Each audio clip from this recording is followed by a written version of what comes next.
How y'all doing this morning? Well, this afternoon. It's noon now, so um, how y'all doing this afternoon? Okay. Um, good, good, good. So today I'm gonna talk a little bit about how we started our first assisted living, and I'm gonna walk you guys through the whole process of how to get your assisted living started. This is gonna be a great presentation, a great live. So you guys are in for a real treat today. Um, First, I want to talk about what made me even want to get into assisted living. The assisted living aspect of senior care. When we started doing the home care, we started doing a lot of marketing.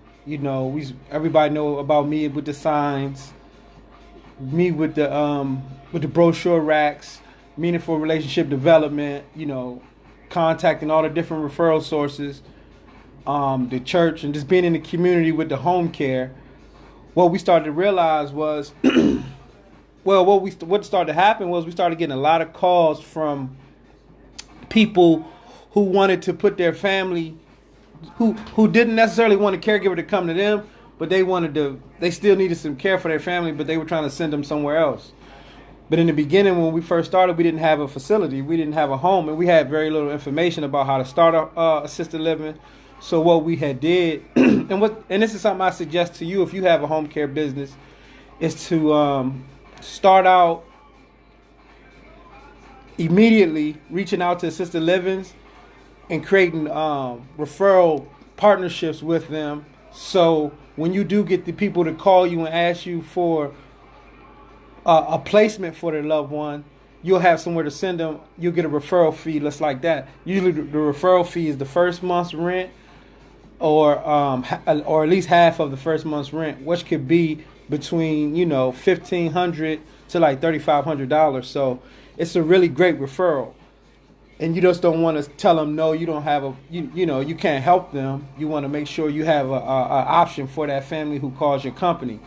A lot of times they call home care services thinking that we are assisted living because just the marketing probably wasn't as clear, like on the roadside, like a roadside sign or something like that. It just said affordable elder care, and they called the number, but they weren't looking for home care. They was looking for assisted living. So as a few years went past, we still getting a lot of calls about assisted living. We don't necessarily want nobody to come to my mom's house or our home. We want to place our mom into a situation. So, it wasn't long after we started getting referral fees. Like, wow, we're getting a referral fee for $1,500, $2,500, $3,500 from an assisted living just to send them a person who wants to, when they finally close that client, and we're just sending them to leave. But they're more than happy to give us $1,500, $2,500, $3,500 for that client because they're going to get it every month. So it dawned on me, like, we were still living like in an apartment at the time, when we first got started our home care stuff. So we didn't really have any access to any properties or just the know-how to start an assisted living facility, or a residential assisted living. So eventually, we kind of, did some homework. In Maryland, they have a state required training where you have to you have to do 80 hours of training to become a manager, a licensed manager in the state of Maryland. So we took that training, and in that training, the instructor, who was a delegating nurse, because I think only nurses could give that training here in Maryland, she just made it so realistic for us. She broke everything down to us, how to find a property, how to network with different facilities, how to figure out how to work through the licensing process with this state, which is called OHCQ. Here in Maryland, the licensing department for the state. And she just broke the whole thing down. And then once we went through that training with her, where we finally got certified 80 hours managers training certification, we start looking for a property. And me having a small background in real estate, I had access to some friends who, were realtors, and I just reached out to them. And then eventually we found someone who, a landlord, who was interested in working with us. So what we had done was, we broke it down to him. You got to tell him what you're doing as far as like what you're doing with the property and what your goals are.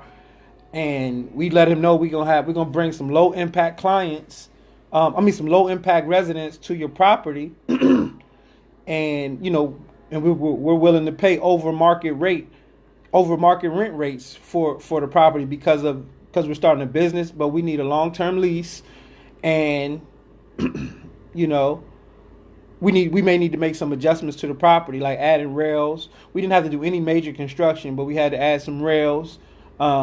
It's a ranch style home, so it's all on one level. All the rooms and everything was on one level, and that's something that's very important when you begin to pick your site, the actual house. You want to make sure the majority of the bedrooms is on the first level, just in case you get a client, your resident that you can't climb stairs, and then you don't want to put those. In the beginning, later on, it's not an issue. It won't be such a major issue because you'll have the income. But in the beginning, you don't want to have to put a wheelchair lift in the house and all that just to get started. So we suggest starting with a property that has one bed. All floors, all level. All the bedrooms are on one floor. So once we did that, we made an arrangement with the landlord and let him know that what we were doing, and we offered him a flat rate with the house empty. We were going to rent the house if we don't have any residents. This is what we're willing to pay, while we're still getting a license, because the license takes about 6 months. But each resident we're willing to pay a little extra. So how we broke it down was we had a flat rate that we paid the rent. We paid rent, pay him for the lease, and every resident we added another $250 to the monthly lease, to the monthly rate that we were paying him. So once we had a full house of four residents, we were able to pay him $250 per resident on top of that base. And then we had an agreement, when we lose a resident, we're gonna deduct that $250 from the rate. So what it does is it just created a win-win situation for him, that he has this property, and he was usually getting putting like a family in there, like a Section 8 family or a single family, which is what they call a high impact tenant, someone who will if you got kids and stuff like that, they're going to write on the walls. They're going to, mess up the paint. They're going to be hard on the property. They're going to be hard on the doors and stuff like that. So how we explained it to him, and once he realized that seniors don't ruin your property, they barely, they move around real slow. They're not busting down walls. They're not painting on the walls. They're not coloring. They're not breaking anything in the property. So he saw that we had a low impact tenant with potential for him to, earn an extra $1,000 on top of market rent, as long as the property was rented out, as long as we had 4 residents. So no matter depending upon how many residents we had at the time, he was able to get extra income. And I'm just kind of trying to explain this to you guys so you can understand how to approach a landlord with an assisted living plan, and how to get a landlord to rent to you or lease to you on a long-term basis. These are some of the things you want to tell him. You got low impact tenants, and you could pay an extra fee per resident on top of the base rate that you're willing to on top of the base rate that you're willing to already pay. So just moving right along, the first thing we did was we got a business plan. Working with the assisted living trainer, the one who taught us how to do it, she gave us a business plan. She showed us how to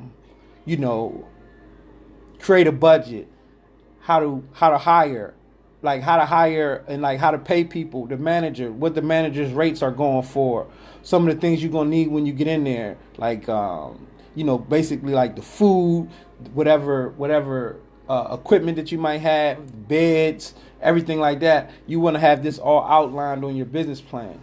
And we had that based once we went through her program. After that, we got the property leased, and eventually we started marketing for marketing for residents. It was pretty easy getting the first few residents because of what they call these the referral programs. I say referral programs a lot, but these people are like Care Patrol, a place for mom. They send you leads. You sign up with them, and then when they send you a lead, and if you close them, you pay them a certain percentage, and then you get the client. So they basically are finding you clients for your facility. So that makes it real easy to get some clients. What the state wanted from us was they wanted a sketch of the home. We had to make sure we were in the proper zoning area. So, different states and cities and stuff, they have different zoning things. So we were lucky we were in a good area. And the majority of the times when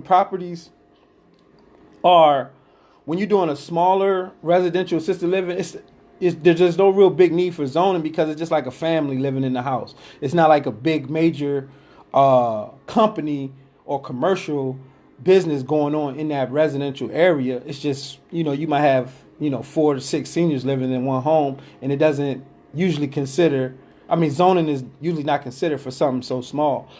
When you get to like 8, 16, bigger properties and more residents, then you might run into some zoning issues.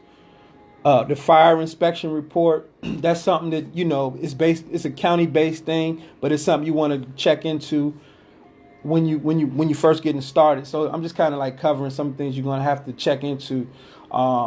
Get a sketch for the house. Make sure your windows, you have regulation size windows that somebody, in case of a fire emergency, people can get out. They're not so high from the ground that you can't get a senior out if in case of an emergency or case of a fire.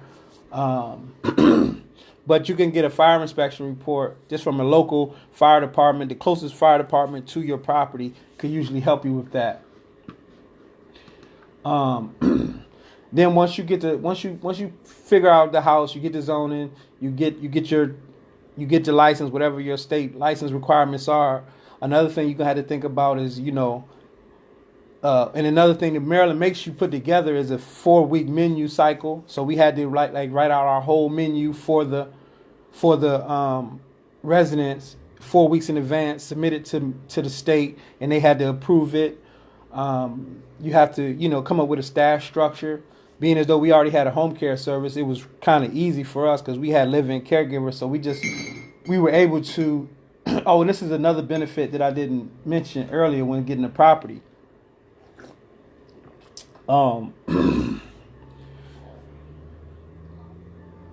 The property has a basement. It had a basement.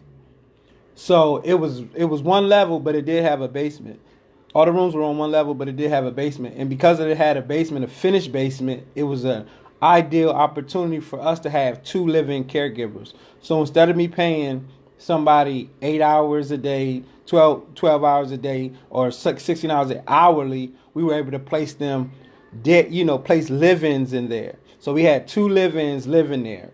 And here, getting a bad connection. So 2 caregivers lived there, and then we allowed a third caregiver to come in part-time to do activities. So that gives the caregivers who live there a break. And, there's somebody who there's just to focus on activities. And we'll get into activities a little later. But creating a menu cycle, putting together a staff structure. Workman compensations can become an issue. So what we did was we, just like we do with the home care, we hire independent contractors. But the state of Maryland did want us to prove that we either had an exemption from workman's compensation or we were going to have workman's compensation insurance. So we just had to just mail a simple letter to workman's comp, tell them that we're open a business, we were hiring independent contractors, and we need an exemption for the state. And they, that it came in like 3 days later. They sent us the exemption. We sent it in with our application for the license. Again, different states have different license requirements and application processes. But I do, even if your state is kind of lenient and not as strict, I still would suggest having a nurse, a RN, someone who has a good history with seniors, like overseeing your whole operation, doing your intake and stuff like that. And the reason why I'm saying that, because every state is different, and some states don't require certain things, like they don't require nurses and stuff like that, and some states are really strict.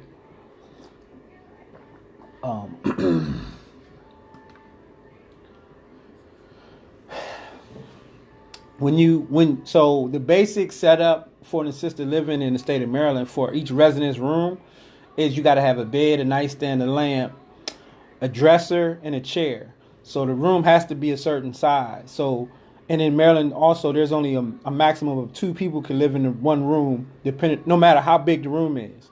So a single room has to be 80 square feet, and the double has to be 140, I think, or 140 or 160, but I think it's 140 square feet. And that's pretty tight. You have to have a twin bed.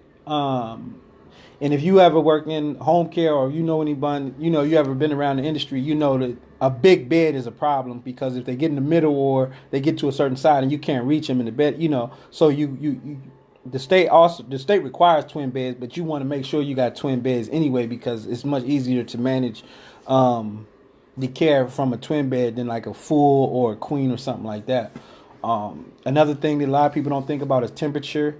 In Maryland, they want the temperature at 70, no cooler than 70 in the summer, and no cooler, no hotter than 70 in the summer, and no cooler than 80 in the winter. So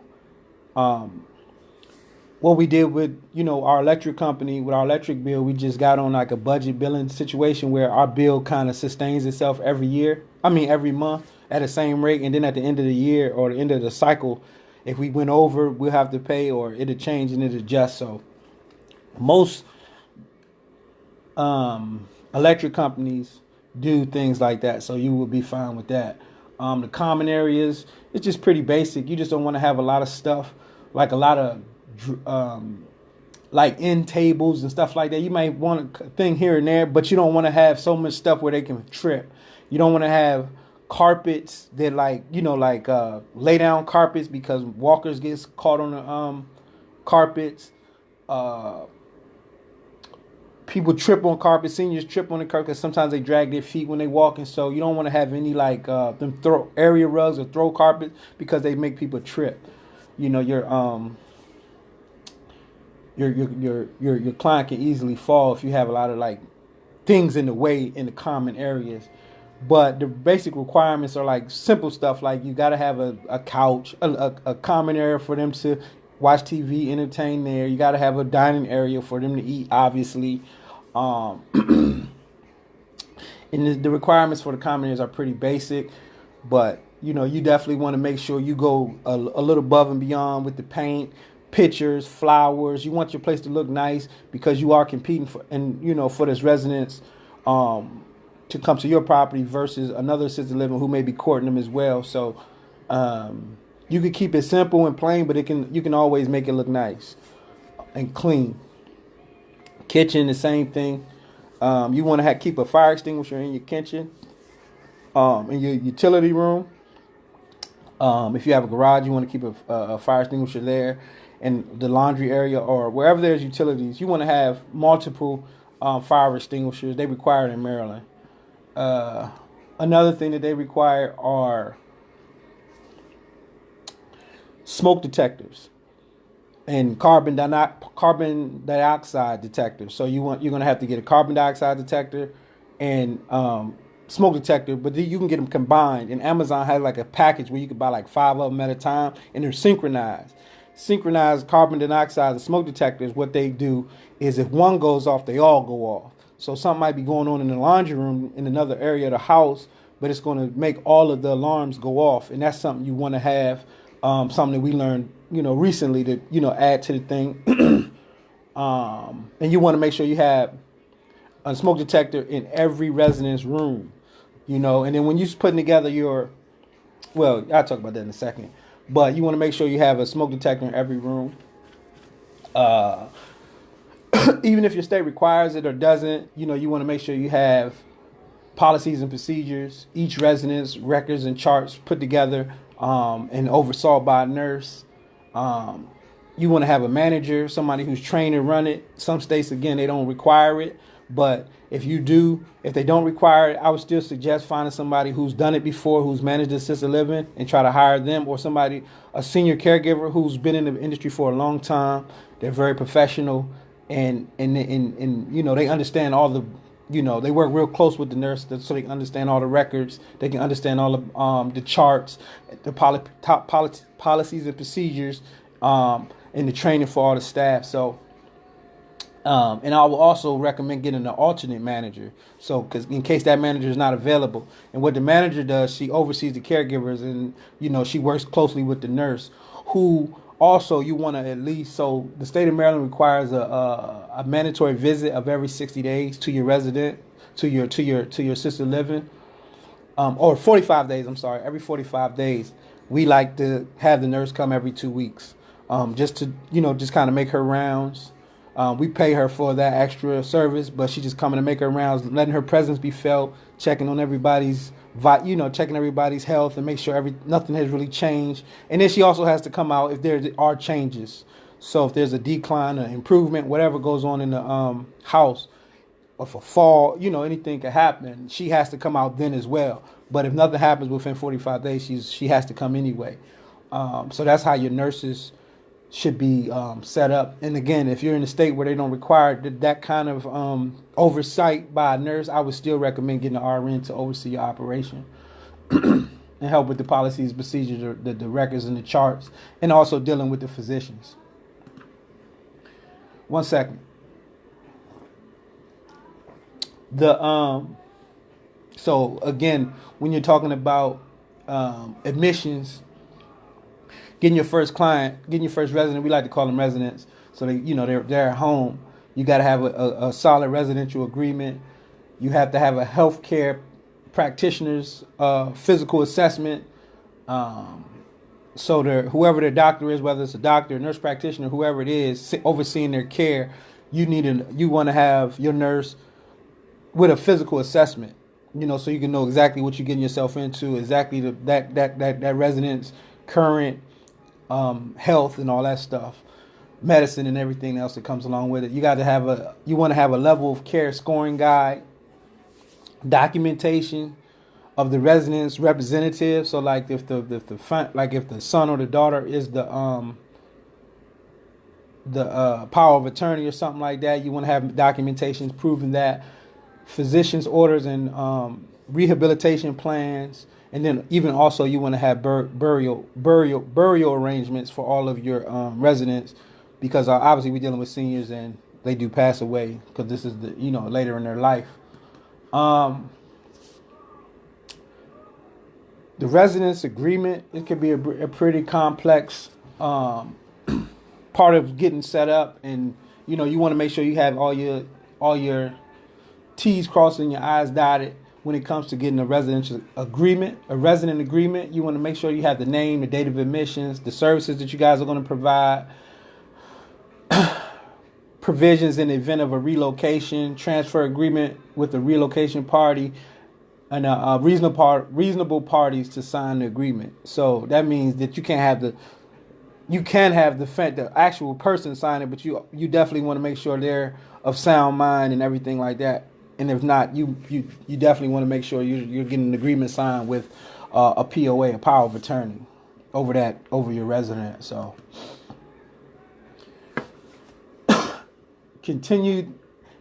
another thing that we like to enforce is continued training for our staff, including our caregivers and our managers and our assistant manager. The alternate manager is the fire and life safety. Is something that we like to train annually and keep that continued education. Infection control, standard precautions, emergency disaster plans. You want to have, in Maryland, they require you to have a contract with a transportation company just in case something happens and you have to transport. If you don't actually do transportation at your facility or offer that at your company, you want to have an extra. You want to have someone else. You have to have a contract with an actual transportation service who can come pick your residents up in case of an emergency. And also, you got to have a second location. So you have to partner with another assisted living facility in your community to, if anything happens at your, based on, your, if an emergency occurs and it's part of your disaster plan, where are they going to go? So you have to have an alternative location for your residents to go. And again, if your city if your state doesn't require this, I would still have it, and then also use that as part of your sales and marketing pitch when you do talk to families about your residents, letting them know that we have plans, disaster plans, emergency plans in place if our facility for any reasons, through flood, bad weather, fire, anything, we have a place for your family to go. So those are some of the things that we like to make sure that there's ongoing training for. Dementia, Alzheimer's, Parkinson's being the top diseases and afflictions that most seniors are dealing with in America. So you want to at least have dementia, Alzheimer's, and Parkinson's. Continue training, medication administration. So, and another thing with that, Maryland requires all of your caregivers who work there to be med tech certified. So that's something else that you want to make sure that you have. If your state requires med techs, and even if they don't, again, you want to make sure your caregivers are trained to pass meds. Health and psychological training, just updates for the continued education, and then at least once a year you want to walk your entire staff through just the resident assessment process, and then the residents' rights. So I just want to do like a little quick overview of like how to get started, some of the things you're going to run across in home care, and in assisted living, how to get a property with the landlord, and if not, so eventually we turned our actual home into an assisted living as well. And that was just, going through the normal process of purchasing a home. And then, but having in your mind, like, okay, I'm gonna live here until I turn it into an assisted living. And while you're living there, so you're not paying an extra mortgage or extra rent somewhere else. You just stay there until you get it set up. And that was another thing that we did with the landlord. We had actually moved in, so we wouldn't be paying two rents. This is before we owned the property. We had moved into the actual place and then turned around and learned and turned it into an assisted living and moved and kind of like kicked ourselves out. And that's been like the strategy going forward. You get your property, turn it into assisted living, go buy another one, do the same thing over and over. And then, 5-10 years later, you got, 4 or 5 assisted livings, cash flowing, and you're looking real good as far as, financially. So we don't have many people joining us today. And if you're just joining or you just seeing this, I'm going to click finish. And once it's finished, you guys will be able to watch the replay. It was just me thinking about assisted living. I've been getting a lot of questions about, how do we figure out how to go from home care to assisted living. So I just wanted to kind of share with you guys some of the things that we went through and some of the lessons we learned and, some of the steps that we had to take. So we do have a assisted living done for you program. And then we also have an assisted living starter kit that you can purchase on our website, allenchain.com. So we don't have, like I said, we don't have a great crowd this morning or this afternoon. It's Friday. People probably, focused on, they done working for the week. I get it. I'm gonna close this out. We're gonna save it, download it. You guys will be able to watch the replay. We'll do a watch party, and if you have any comments, then you can watch it. I'm gonna also upload it to YouTube so you can share the link and share it with people who you may feel like would appreciate the information or who's eventually thinking about starting assisted living. So thank you guys for joining, and we'll look forward to another live coming soon.